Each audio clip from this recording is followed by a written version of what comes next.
নমস্কাৰ মোৰ ছাত্ৰ ছাত্ৰীসকল পুনৰবাৰ তোমালোকক মোৰ ডিজিটেল পাঠলৈ স্বাগতম জনাইছোঁ আৰু আজি আমি আমাৰ ডিজিটেল পাঠদান কাৰ্যসূচী আৰম্ভ কৰিবলৈ লৈছোঁ।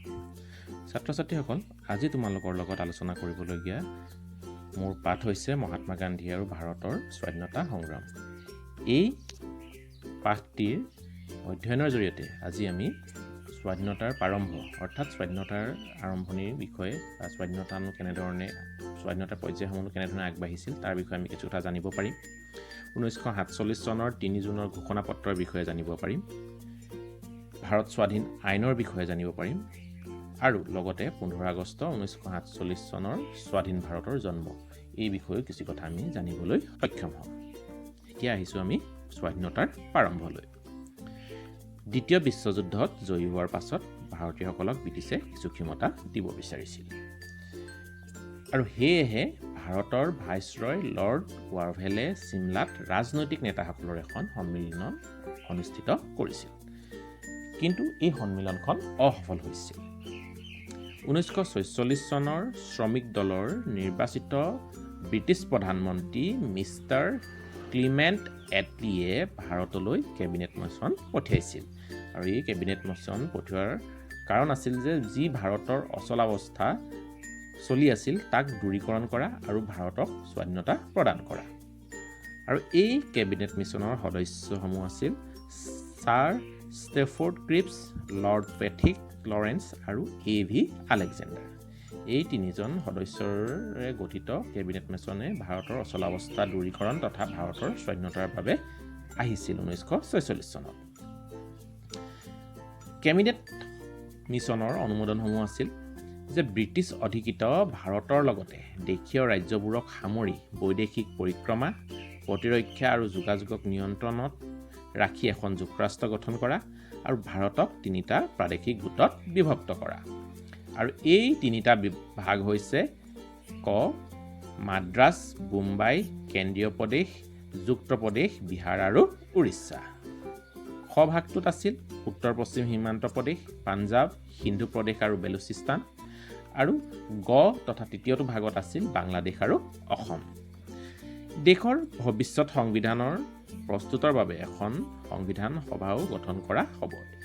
এইটো আছিল কেবিনেট মিছনৰ দ্বিতীয়টো অনুমোদন যে ভাৰতৰ যি দেশৰ ভৱিষ্যত সংবিধানৰ কাৰণে এখন কি কৰা হৈছে সংবিধান সভা গঠন কৰা হ'ব আৰু এই সংবিধান প্ৰস্তুত নোহোৱা পৰ্যন্ত এখন অস্থায়ী চৰকাৰ গঠন কৰা হ'ব।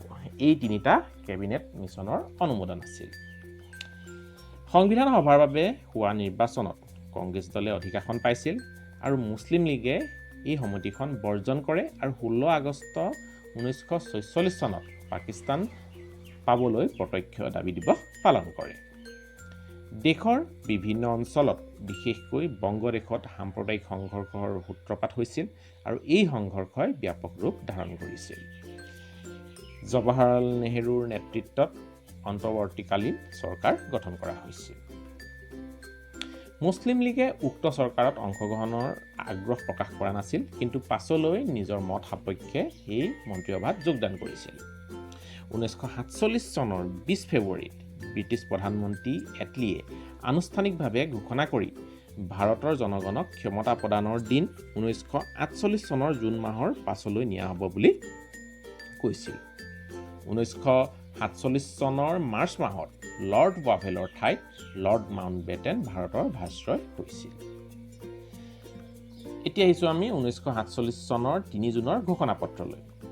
1947 চনৰ 3 জুনত দেশ বিভাজনৰ বাহিৰে সমস্যা সমাধানৰ অন্য উপায় নাই বুলি লৰ্ড মাউণ্টবেটেনে ঘোষণা কৰিছিল আৰু তেওঁৰ ঘোষণাৰ প্ৰধান বৈশিষ্ট্যসমূহ আছিল যে ভাৰতবৰ্ষক বিভাজন কৰা, দ্বিতীয়তে উত্তৰ পশ্চিম সীমান্ত প্ৰদেশত গণমত সাপেক্ষে বাসিন্দাসকলে ভাৰত বা পাকিস্তানত যোগদান কৰিব পাৰিব, তৃতীয়তে পাঞ্জাৱ আৰু বংগদেশৰ প্ৰাদেশিক বিধানমণ্ডলে প্ৰদেশ দুখন বিভাজিত হ'বনে নহয় নিজে সিদ্ধান্ত গ্ৰহণ কৰিব আৰু চতুৰ্থতে আছিল যে দেশীয় ৰাজ্যবোৰে নিজৰ ইচ্ছা অনুসৰি ভাৰত বা পাকিস্তানত যোগ দিব পাৰিব। এয়াই আছিল 1947 চনৰ 3 জুনৰ ঘোষণাপত্ৰ। ইয়াৰ পিছত আহিছোঁ ভাৰত স্বাধীন আইন 1947 চনলৈ। 1947 চনৰ জুলাই মাহত ব্ৰিটিছ সংসদে ভাৰত স্বাধীন আইন অনুমোদন কৰে আৰু ইয়াৰ দফাসমূহ আছিল প্ৰথম 1947 চনৰ 15 আগষ্টত ভাৰত আৰু পাকিস্তানে স্বাধীনতা লাভ কৰিব। দ্বিতীয়তে ভাৰত আৰু পাকিস্তান নামেৰে দুখন স্বশাসিত দেশ গঠন হ'ব আৰু এই দেশ দুখনৰ সংবিধান সভাই ব্ৰিটিছ কমনৱেলথত দেশ দুখনে যোগদান দিব নে নিদিয়ে সেয়া সিদ্ধান্ত নিজাববীয়াকৈ গ্ৰহণ কৰিব। তৃতীয়তে প্ৰতিখন স্বশাসিত দেশত একোজনকৈ গভৰ্ণৰ জেনেৰেলে ইংলেণ্ডৰ ৰজাই নিযুক্তি দিব, অৰ্থাৎ যি দুখন ভাৰতবৰ্ষক ভাগ কৰি দুখন স্বশাসিত দেশ হ'ব তাত একোজনকৈ গভৰ্ণৰ জেনেৰেল কোনে নিযুক্তি দিব? ইংলেণ্ডৰ ৰজাই নিযুক্তি দিব। চতুৰ্থতে দুয়োখন দেশৰ বিধানমণ্ডলে সম্পূৰ্ণ নিজাববীয়াকৈ আইন প্ৰণয়নৰ অধিকাৰ লাভ কৰিব।